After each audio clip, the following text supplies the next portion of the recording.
महाराज के सत्संग प्रवचन से। संसार मुसाफिर खाना है, इसकी वस्तुएं अपनी नहीं है।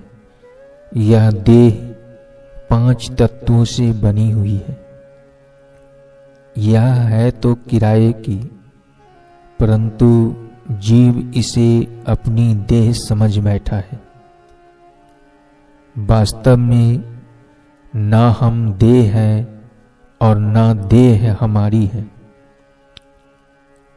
देह तथा संसार में मैं मेरे की भावना नहीं करनी चाहिए। स्वयं को संसार तथा शरीर से पृथक इनका दृष्टा साक्षी मानना चाहिए।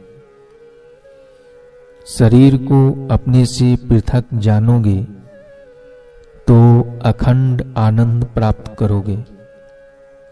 जैसे ब्रह्मा विष्णु को आनंद आता है,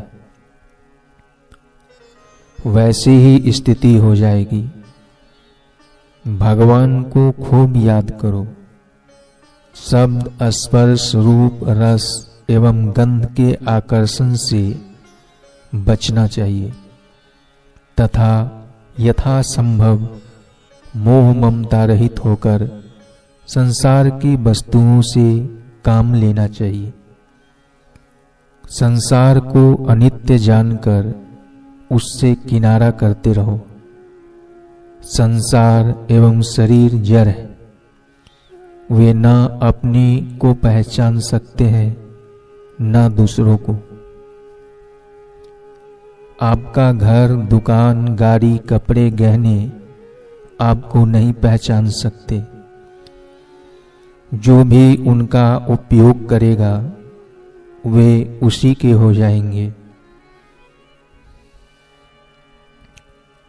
शरीर की भी अपनी सत्ता नहीं है। यदि होती तो मरने के बाद भी व्यवहार करता। इस जड़ शरीर एवं संसार में भी चेतनता एवं ज्ञान की जो झलक मिलती है, वह चेतन तथा ज्ञान स्वरूप चैतन्य परमात्मा की ही है। यह सब उसी की सत्ता से चल रहा है। एक सेठ के हाथ में एक गुलदस्ता था। उसने उसे एक संत को दे दिया। संत गुलदस्ता देखने लगे। उसमें प्रत्येक फूल को देखकर वे प्रसन्न हुए और उसकी सुगंध की प्रशंसा करने लगे। सेठ सोचने लगा कि महाराज तो गुलदस्ते में ही मग्न हो गए, देने वाले की ओर देखते तक नहीं। बड़ी देर हुई तो सेठ से रहा न गया। उसने कहा, स्वामी जी जरा मेरी ओर भी तो देखिए, मुझे आपसे कुछ जानना है। सेठ की बात सुनकर संत ने गुलदस्ता रख दिया और बोले, सेठ जी यह तो मैं दृष्टांत दे रहा था। सेठों का भी सेठ परमात्मा है और ये संसारिक पदार्थ है। गुलदस्ते के फूल जो उसी ने हमें दिए हैं, किंतु हम इनमें इतने लीन हो गए कि उस दाता की याद ही नहीं आती। जैसे स्वप्न की सृष्टि एक काल्पनिक बगीचा है, उसी प्रकार यह जागृत जगत भी मन की कल्पना ही है। सपने की सृष्टि उस समय सत्य लगती है, परंतु जागने पर कुछ भी नहीं रहता। वैसे ही आत्मा का ज्ञान होने पर जागृत जगत भी स्वप्नवत हो जाता है। संसार में जो कुछ भी सौंदर्य एवं आनंद दिखाई पड़ता है, उसका कारण अज्ञान है। शरीर और संसार के पदार्थ नाशवान है। एक आत्मा ही सत्य, चित और आनंद स्वरूप है।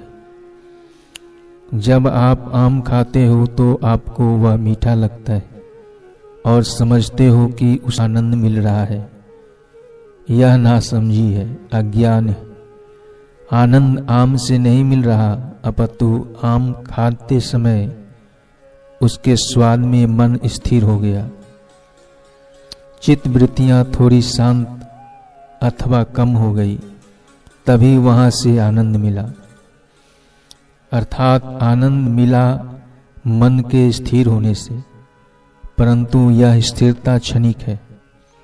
थोड़ी देर बाद फिर से खटपट शुरू हो जाएगी और आम खाने की तृष्णा भी बढ़ जाएगी।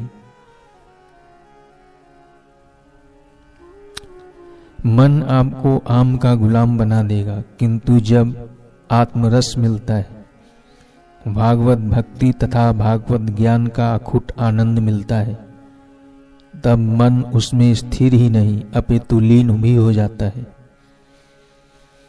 जब मन थोड़ी देर के लिए आम में स्थिर हुआ तो इतना आनंद मिला। यदि उस सच्चिदानंद में लीन हो जाए तो वह आनंद कैसा होगा, उसका तो वाणी वर्णन ही नहीं कर सकती।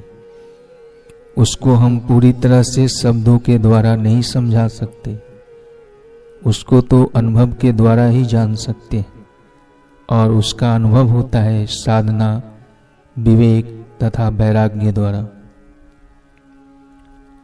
हरि ओम।